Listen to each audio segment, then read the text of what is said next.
I don't think it takes a lot of time to submit it, right? It should be fairly quick. We'll see. Anyways. So let us remember last time we did the well-ordered principle. It's an axiom that you'll need to assume. Let S be a non-empty subset of N, then S has a minimal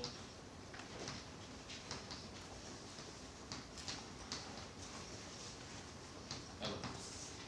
Are we all good here? This is what we did last time.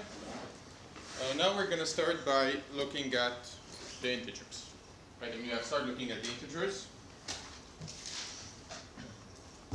Yeah, okay. Let's keep this in mind. And let's have a definition like that. Definition. Let A and B be integers. And you know, we have used this many times. But we'll define this formally. We say that B divides A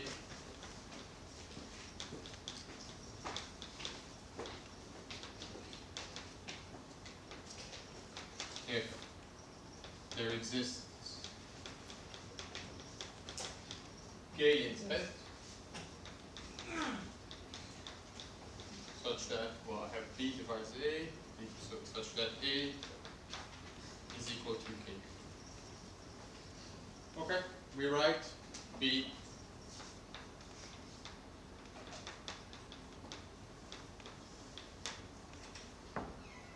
okay. This is a clear definition. Okay, let's do an example. Does 2 divide 4? Yeah, does 2 divide 4? Does 3 divide 6? Does 3 divide 7? Yes or no? Okay, this does not divide. Okay, great.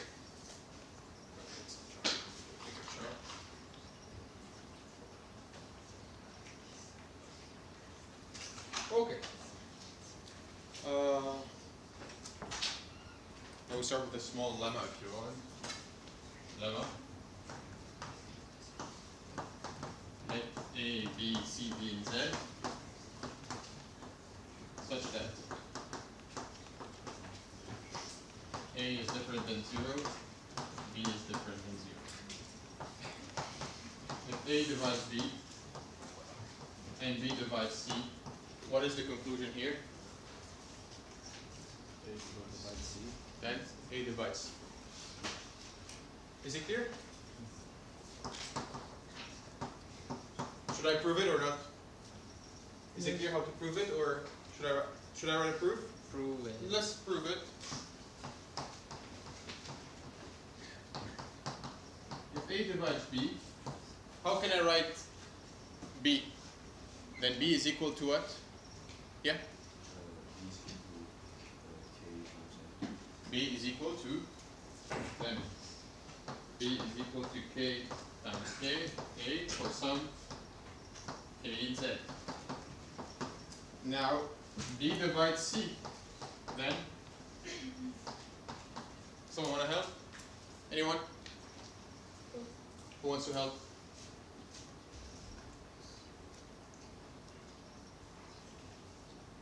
Yeah?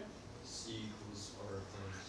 C is equal, I'll just, okay, well, C is equal RB for some R and Z. Now what do? What is B in terms of A? I need to write C as an integer times A, right? Everybody, are we good here? Yes. So R times KA. C is equal to R times KA.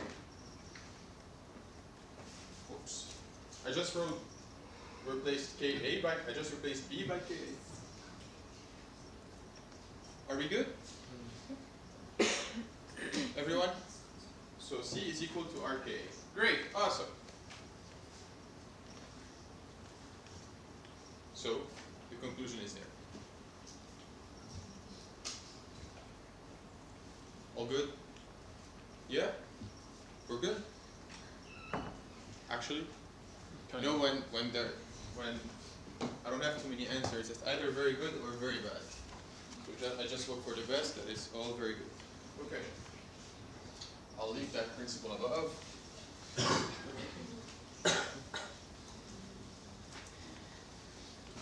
Oh, by the way, I want to say something, I think I had it written so I don't forget it.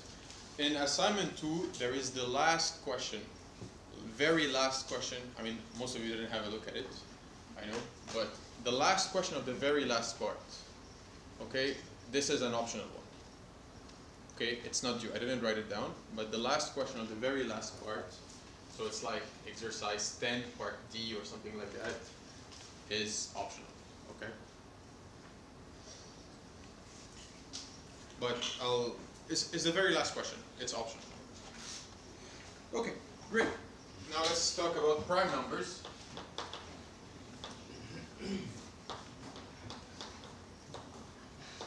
A prime number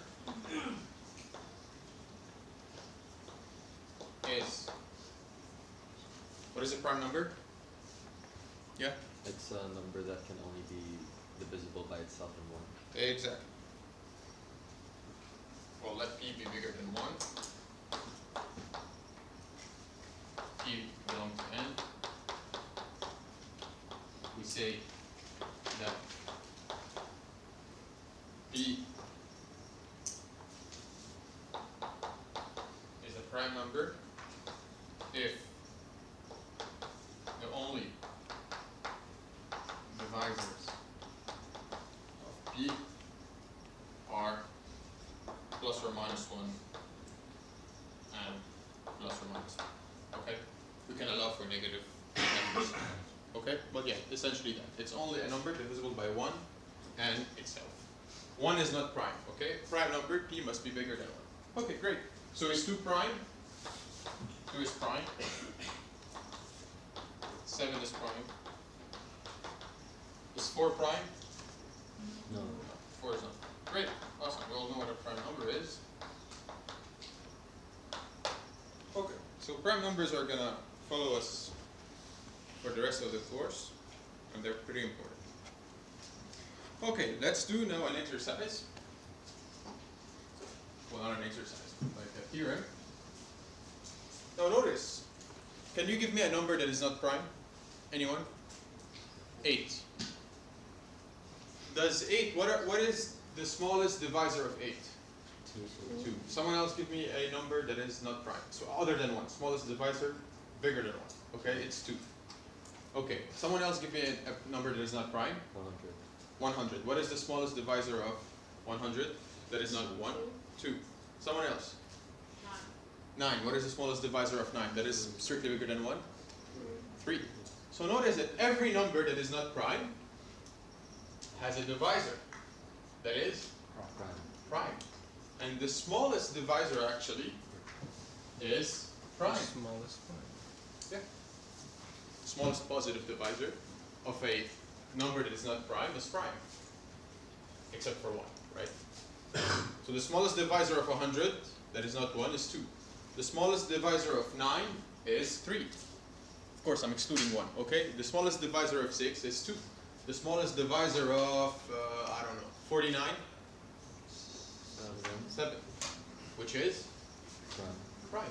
Okay, so let's start with a small theorem.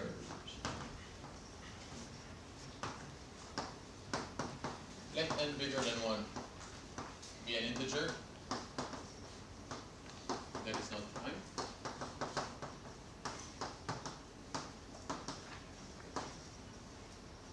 Then 1 n has a prime divisor b. Well, let's just do it. I mean, I can add something. And p is less or equal to square root. Okay. Now, how do we proceed? The idea is that to use the well-ordering principle. So let's start by doing that.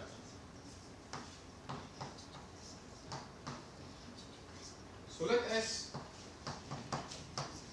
be the set of positive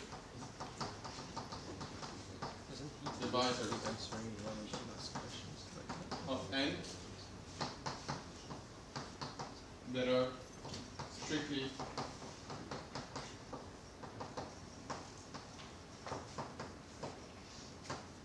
bigger than 1.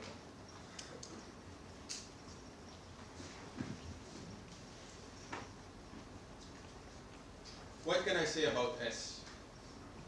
Is S a subset of n? Clearly, yes. S is a subset of n.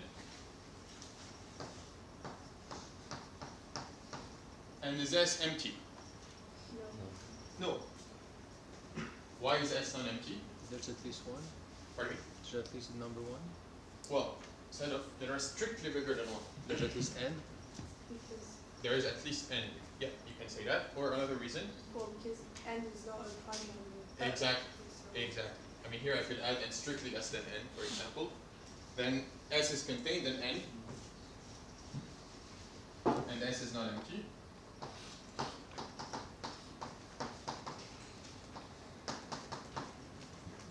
Since, let's say, n belongs to S. Or since n is not prime.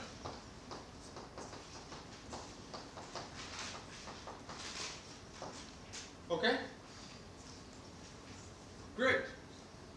Now, by the well-ordering principle, what can I say? If I have a non-empty subset, what can I say about S? A non-empty subset of n, what can I say about it? Yeah? Well, then S has a minimal value that we can call it. We'll call it B. Yeah. For psychological reasons, okay? S has a smallest. Very good. Has a smallest element.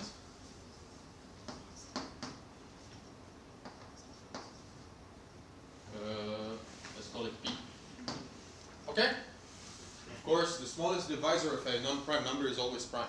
Well, the smallest divisor of a prime number is strictly bigger than 1. This one is prime as well, right? So, S has a smallest element called P.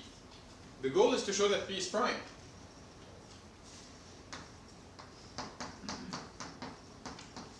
To show that P is prime.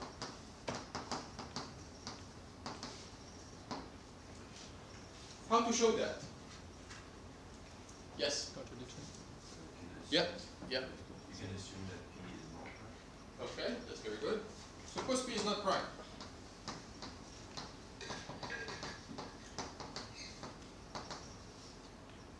Then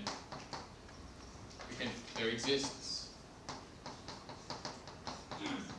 D in n such that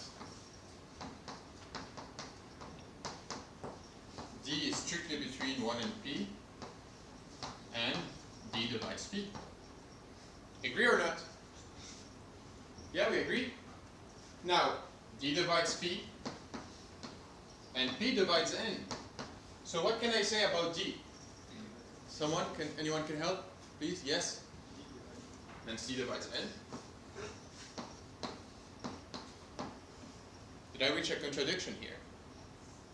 Everybody, can you see the contradiction? D is a divisor of n that is strictly bigger than 1 and is strictly smaller than P. Doesn't that contradict the minimality of P? We all see that. Please raise your hand if you have any questions. Don't hesitate. All good? So D is a divisor of n with, so D belongs to the set S. This contradicts the minimality of P. Okay, are we good here?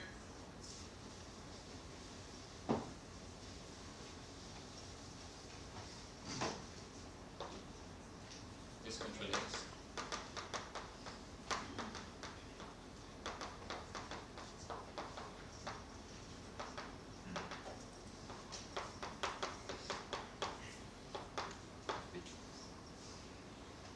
everybody, do you see the argument here? Okay, so P must be prime. So my initial assumption is wrong, so P is prime. Now, what do I need? I need to show that P is less or equal than the square root of n. Definitely it's not something that is very bad. Now, what do I know about P and n? N, P, what can I say about it? How can I write n in terms of P? N equals to P times Q for some Q. Yeah, P divides n. So n is equal to P times Q for some Q and n. Now, can we convince ourselves that Q is bigger than P or not? Someone else? Someone else? Not strictly. Someone else? Yes? You can say like Q, it must be bigger or equal to P, and then assume the opposite. Sure, sure, but let's try to do it without a contradiction. You can do that, but where's the contradiction, right? Where do you get someone else? What can now, I wrote n is equal to P times Q. So P divides n, right? Yeah. Can I say that Q divides n? Yes. Yes. Q divides n.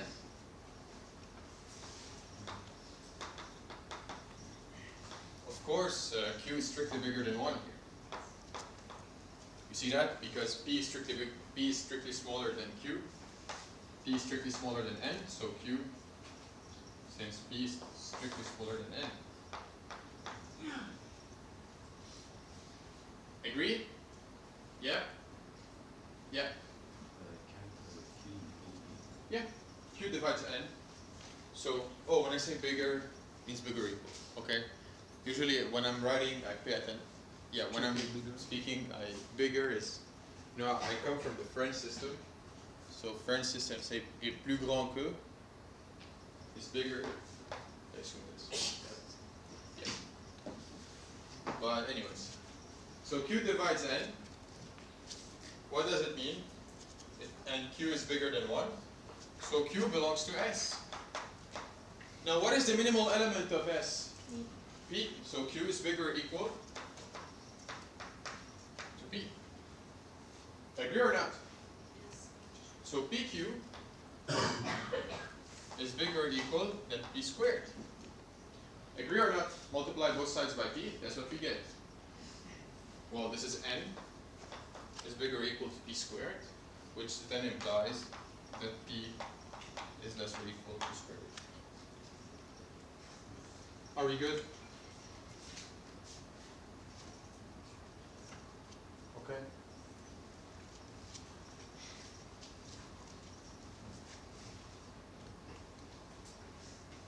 Any question?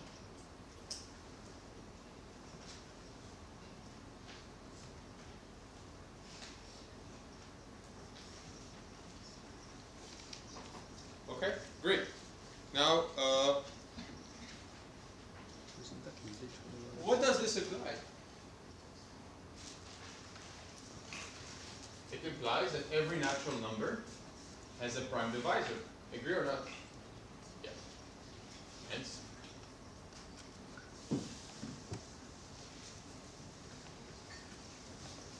Well, hence every natural number bigger than 1. Hence, every n in n with n strictly bigger than 1 has a prime divisor. Okay, corollary. There are infinitely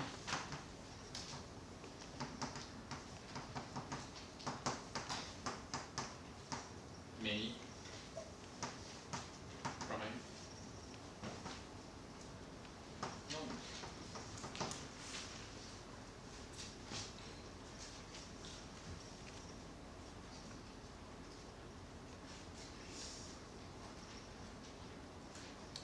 Let's see if I can do that. Yeah, we can do that. Okay, how does is the previous statement clear? The previous statement tells you that any integer that is strictly bigger than 1 has a prime divisor. Isn't that right? Now this implies that there are infinitely many prime numbers. Infinitely many prime numbers. How should we go? Yes? How do you know the are you going to prove that? Yeah. I'm going to prove it. Yeah. So I mean, how do we prove it? What's a good way? Yes? Can you say that n is infinite because for every n in n there is a prime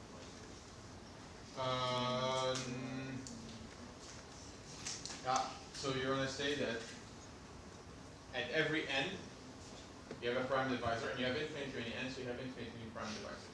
Okay, now what if they're all 2 to the power k, to the power 1, to the power 2, to the power 3, to the power 4, to the power 5? Right? Yeah? That's not every n, right? That's not every n, but you need a lot of work to cover all the cases. Right? But we're getting there, so yes? As a proof it's by induction. By induction on what? Suppose you have like I suppose in the actually no it doesn't You mean contradiction? yeah. Yeah. Let's try a contradiction. Suppose that there are finitely many prime numbers. What do I want to call them? P1 is less than P2 is less than Pn. What do we need to do here? Let us take a magical number or a magical quantity. I will take the product of these two, of these p's, and add 1 to it.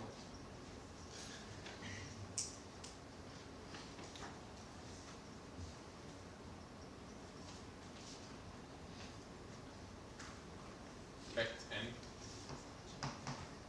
Now what can I say about big N?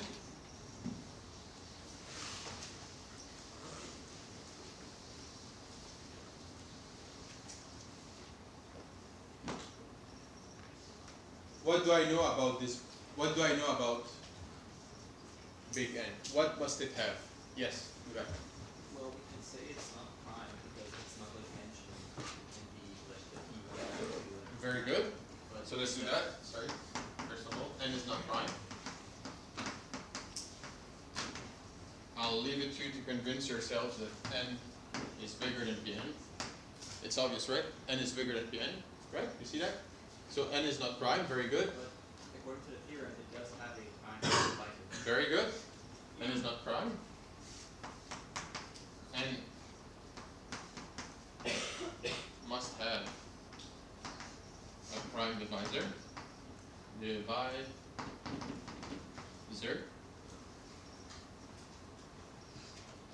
What are all the possible primes that I have?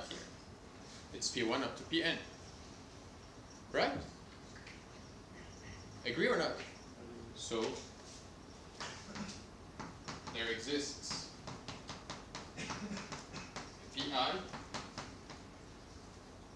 for some I in n in 1 up to n, such that Pi divides n. Are we good?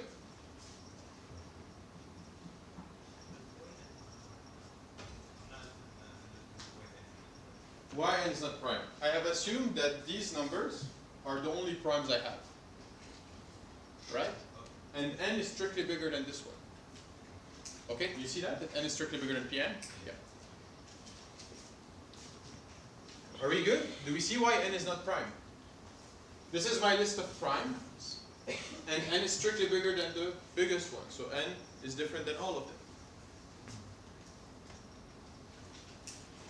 So n must have a prime divisor, but what are my prime divisors? My prime numbers, I assume them to be P1 up to Pn. Great. such that pi divides n.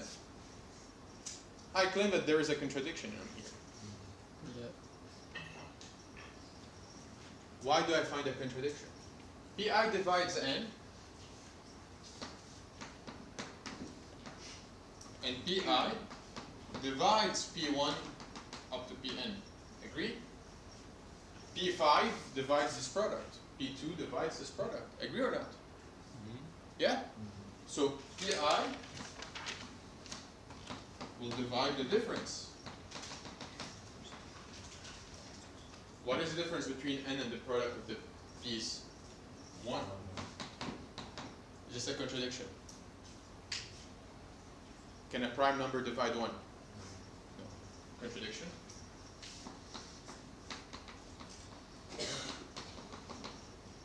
Since pi is strictly bigger than 1.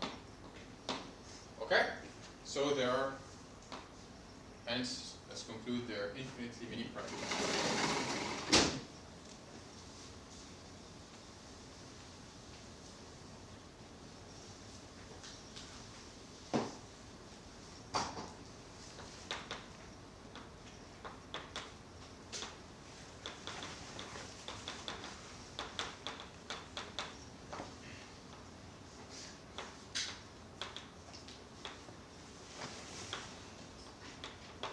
Okay?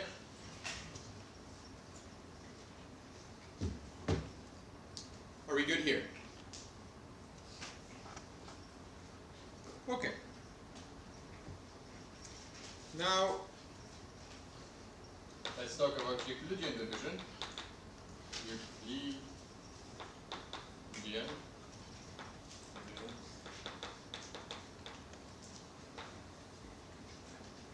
So,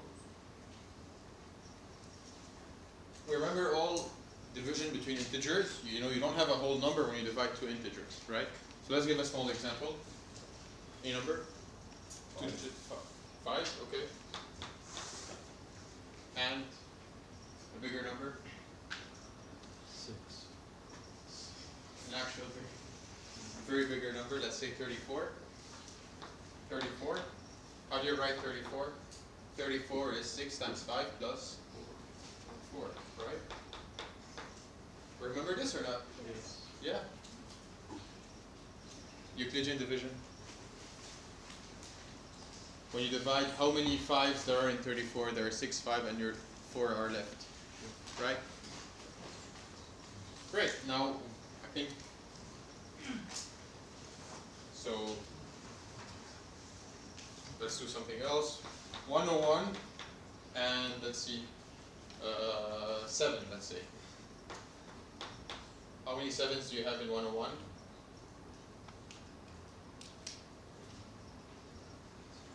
15 times 7 is 105, right? 15 times 7 is 105. So how many? 14 times 7? Plus. Remember this? Yeah. Okay. Then you do long division of integers. I mean, the way I do it, I don't think. Well, I mean, you know how you divide two integers, right? I think you write a table like that. 101 divided by 7. 7. So you need a 1 here. You get 7. Then you get 3, 1. Then you get 4. 1. Yeah. 28. 3. Right? So 101 is 7 times 14 plus 3. Right? Remember this? Yeah. Yeah, great. Awesome. This is it. Okay? And the remainder should be smaller than the thing you're dividing by. Yeah. Okay, now to prove this is actually slightly complicated. This is the first question on the second homework, I think. I've put this, but I guide you through it. So I tell you what to do at each step. Yes, sir? I have a question for like the upper. Where? Here? Here? Why does pi divide all the other primes? Okay. What P1, P2, Pn, right? Pi will appear here, right? So 5 divides 3 times 5 times 7. Okay? Is it clear? Yeah. How is n minus the prime number? What did I define n as? N is P1 is the product of all the prime numbers plus 1. Right? This is n. P1, P2, up to Pn plus 1. Subtract the product from n. Okay? Any questions? Great. Okay, so let A and B be in Z.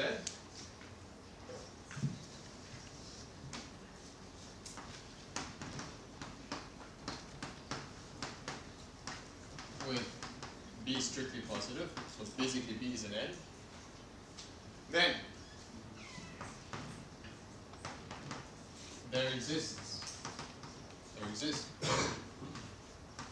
unique Q and R with 0 RB such that A is equal to BQ plus. Okay, so this 6, right? Have we all seen the division of integers? I think we all have seen this, right? When you divide two integers and write it as a remainder, this is called the remainder. R is called the remainder of the division of A, of the Euclidean. Okay, now proof is homework 2, I think problem 1. I think I don't remember, but I think it's homework 2, problem 1. If I remember correctly, but it's definitely in the second homework. And I guide you how to do that, okay? I tell you the steps. It's not very difficult. I mean, it's very difficult. Well, it's not a very difficult exercise, but if I guide you, it's supposed to be very feasible. Okay? Great.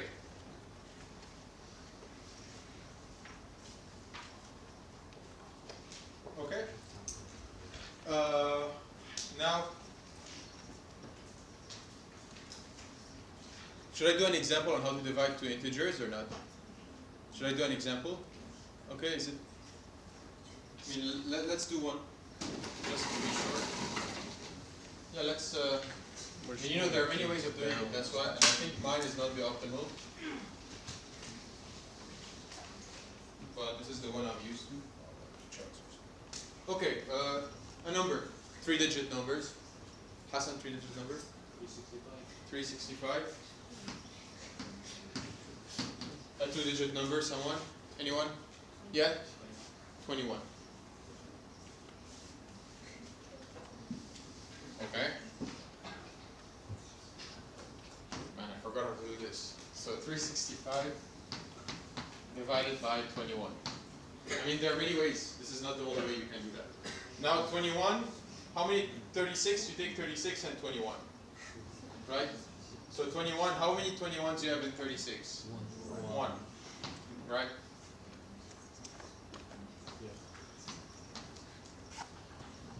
Okay. What is left?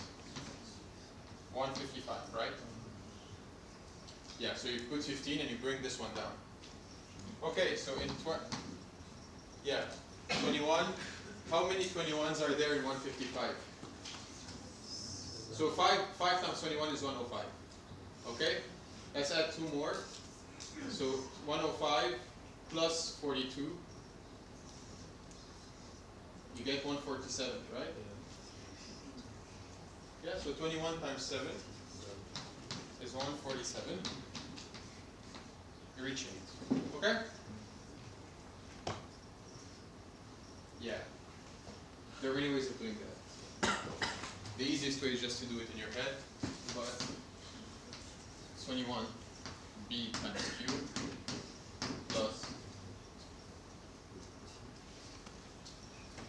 Yeah. And you know, there are many ways. Again, everybody does the way they want. Oops. So let's be sure of our answers. So 21 times 17, what is that? 21 times, yeah, I mean that's right. Is it right? Yeah, great. Okay, awesome.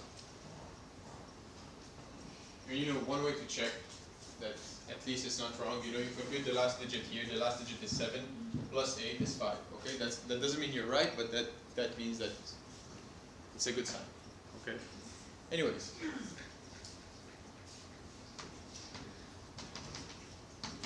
Definition. Let A and B be two integers,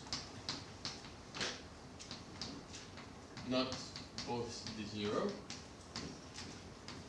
The greatest common divisor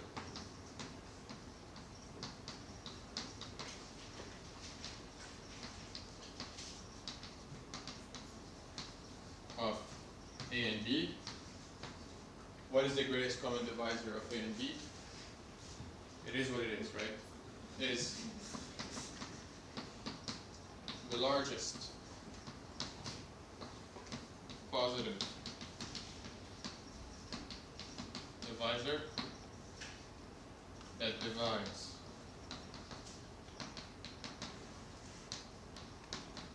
both A and B. Okay?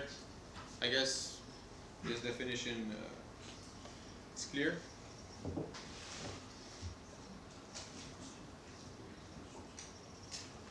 Yeah? The greatest common divisor of A and B is the largest positive divisor that divides both A and B.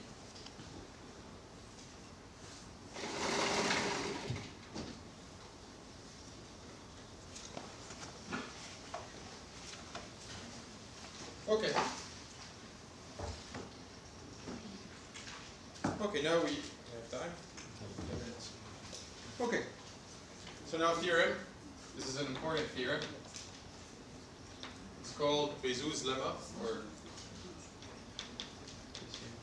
Bezout's theorem. I mean, you know, let's give an example. The GCD,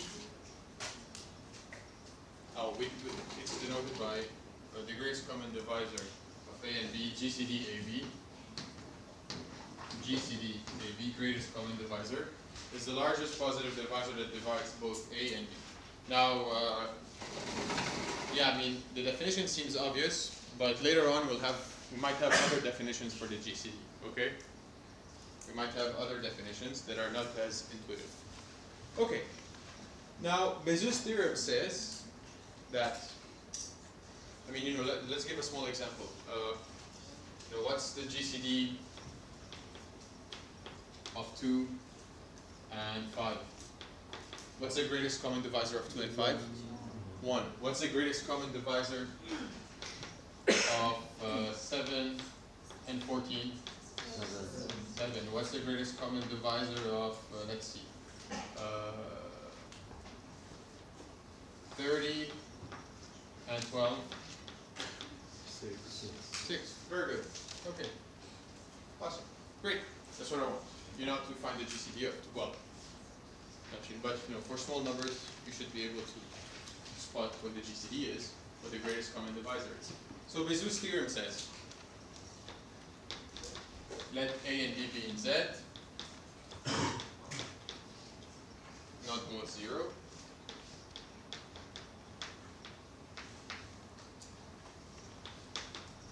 There exists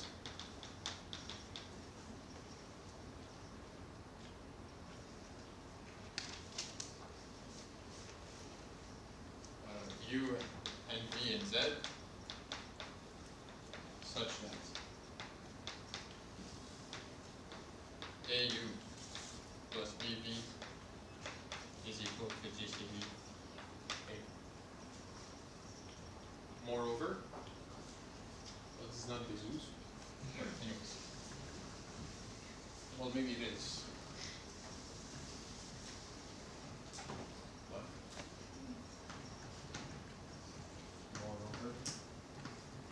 If D is a common divisor,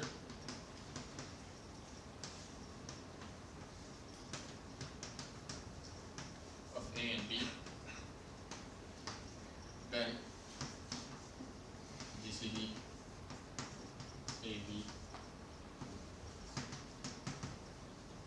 divides.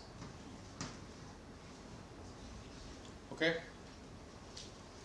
Pick a common divisor between 30 and 12. Well,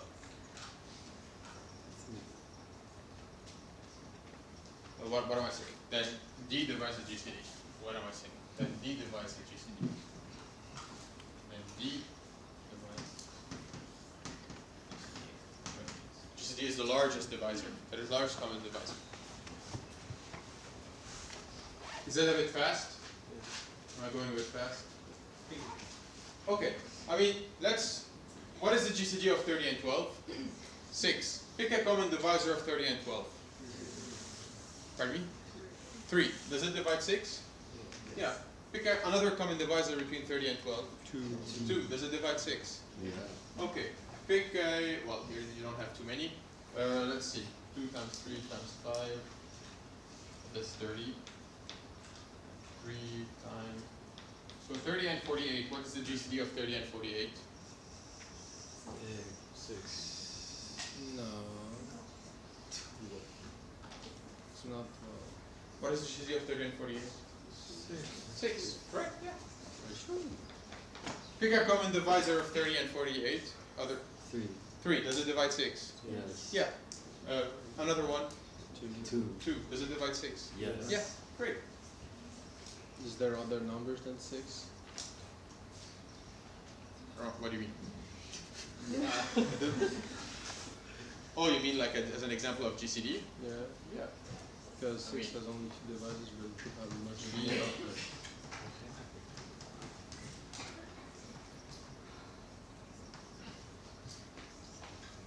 Well, I mean, I don't want some, so 2. So 12, 60, 420, let's say. Oh. Okay. And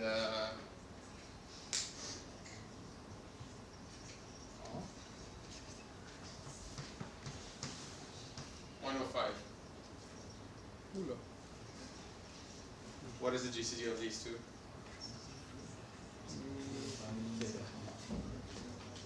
It's 105. It's 105, right? It's not a very interesting example. Well, I mean, we can just put here, 315, let's say. What is the GCD of these two? It's 105 still. Pick any other common divisor.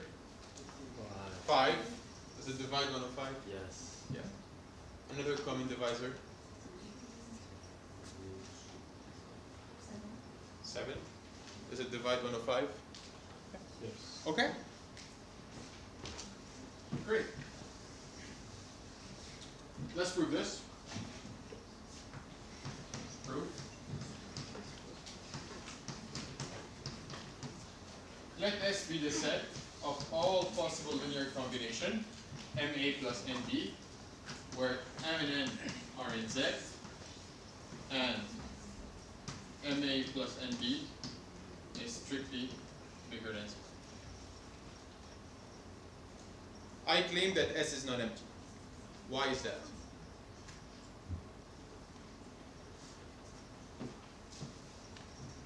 S is not empty. Why is that? Yeah? I'm just spitballing here, but like, this N is a subset of Z, and all the values in N don't have like this, like N doesn't. Okay, so S is a subset of N. That's what you, okay, very good. That's the next step. That's the next step, Okay. right? Yeah. Now, but And yeah, and wait, why not wait? Well, I'm having like a brain that's fart that's right now. okay. It's good to try. So what I want, technically, maybe I can give a small hint. I want values of m and n that makes this number strictly positive. So remember, the sum of two squares is strictly positive. So if you have something like x squared plus y squared, and not both are 0, then this is strictly positive. What can you say? How can you make this a square here? Yeah? Yeah, if you put a here, what do you get? You get A squared. Yeah. So for m is equal to a, and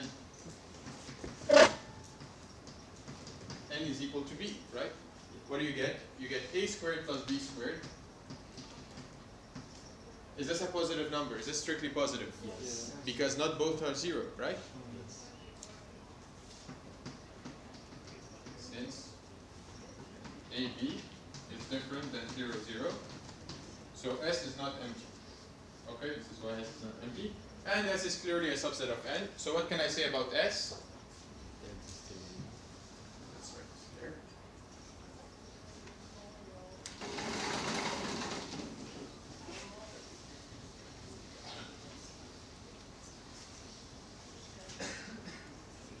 S is a subset of N. So S For n equals has at least an element equals to b. D. Pardon me? Yeah? Yes? You wrote for n equals a and equals to b? And N is equal to B. So you plug in B here, and you plug in M here, and you plug in A here. Okay? Right? This is a set of integer linear combinations, basically. You can allow any value of M and N that are integers. Put set M is equal to A, and set N is equal to B. Now is A squared plus B squared positive? It is, because not both are 0. So A squared plus B squared belongs to S. Okay?